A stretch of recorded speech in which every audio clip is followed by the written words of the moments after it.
महेंद्र प्रतापपुरी जी ने बहुत ही सकारात्मक विचार इस सदन में रखे और बहुत ही सकारात्मक सुझाव इस सदन को दिए। और मैं समझता हूं कि सभापति महोदय, उन तीनों की बात पर पक्ष विपक्ष दोनों ने तालियां बजाई, टेबल थपथपाई। और क्योंकि हम लोग जो इस सदन में बैठे हैं, पूरे 8 करोड़ जो जनता है उसका भरोसा हम लोगों पर है और वो उम्मीद करते हैं कि इस सदन में हम वो चर्चा करेंगे जिससे जनता का भला होगा। आज जिन बिंदुओं पर हम लोग अपने विचार रख रहे हैं उसको लेकर फायदा जनता को मिलेगा। लेकिन सभापति महोदय, इसके बीच में गोपाल जी ने अपनी बात को रखा और जब भी खड़े होते हैं सिर्फ हिंदू मुस्लिम मंदिर मस्जिद के अलावा उनके मुंह से कुछ निकलता नहीं है और ऐसा लगता है कि आप हिंदुओं का पूरा ठेका उन्होंने ले रखा है। देवस्थान विभाग पर हम लोग अपनी बात को रख रहे हैं। मैं प्लीज आप बिराजिए। धन्यवाद देना चाहूंगा सभापति महोदय कि खाटू श्याम धाम को एक कॉरिडोर बनाने के लिए बजट में घोषणा हुई। इसके साथ अगर सालासर धाम, रामदेवरा, खरनाल वीर तेजाजी महाराज और अन्य जितने भी प्रसिद्ध मंदिर हैं उनको भी अगर इस बजट में मिलता तो वहां की जनता जो श्रद्धालु है, जिनकी आस्था उन मंदिरों में, उस जनता को खुशी मिलती। और सभापति महोदय, अभी पूरी बात हिंदुओं की ठेकेदारी को लेकर इस सदन में हो रही थी। मैं उनको कहना चाहूंगा कि अगर आपकी बात से इस राजस्थान की जनता, इस देश की जनता अगर भरोसा रखती तो अयोध्या आप नहीं हारते, सालासर धाम आप नहीं हारते, मेहंदीपुर बालाजी आप नहीं हारते और बद्रीनाथ आप नहीं हारते।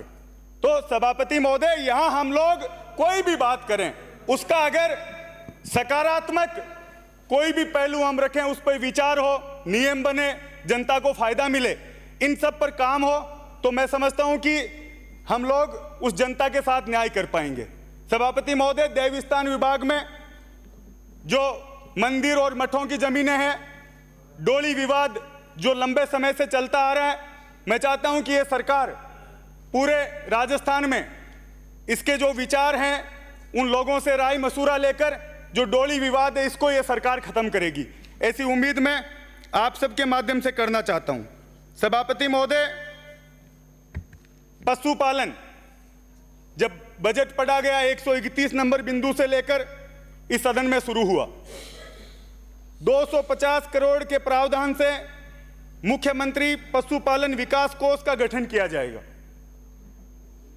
जो नर गोवंश की समस्या के निराकरण के लिए जो राशि थी 50,000 से बढ़ाकर 75,000 कर दी गई। इसके साथ ही पशु चिकित्सकों की भर्ती को लेकर घोषणा इस बजट में हुई। लेकिन सभापति महोदय, अगर हम लोग जमीन पर जाकर अगर वास्तविकता देखने की कोशिश करेंगे तो क्या स्थिति है आज। पिछले बजट में हमने नंदीशाला की घोषणा की, उसको लेकर इस बजट में कुछ नहीं था। हमने जो 40,000 का जो मुआवजा था उसका नाम बदलकर दूसरा कर दिया गया, लेकिन क्या वो धरातल पर हम उन पशुपालकों को वो रियायत दे पा रहे हैं, वो सुविधा दे पा रहे हैं, इसको लेकर कोई चिंता व्यक्त नहीं की गई। सभापति महोदय, आज भी हम लोग नए पशु चिकित्सालय खोलने की घोषणा इस बजट में हो गई, लेकिन आज भी स्थिति क्या है, नए पद सृजित किए जाएंगे उसकी घोषणा हो गई, लेकिन आज भी वास्तविकता यह है कि 60% से अधिक पशु चिकित्सालय जो गांवों में हमने खोल दिए वो खाली पड़े हैं, उनमें पशु चिकित्सक नहीं है। 2019 की जो 900 पदों को लेकर भर्ती आमंत्रित की गई थी उसके साक्षात्कार हो गए, लेकिन अभी तक उनको ज्वाइनिंग नहीं दी गई है। 2012 में हमारी सरकार ने पशुओं के लिए निःशुल्क दवा योजना शुरू की गई और आज वो योजना पूर्णतया ठप पड़ी है। किसी भी जगह पशुओं के लिए दवाई निःशुल्क वहां मौजूद नहीं है। पशुपालक परेशान होकर निजी खर्चे से अपने पशुओं को जब बीमार होता है उसका इलाज करवा रहे हैं।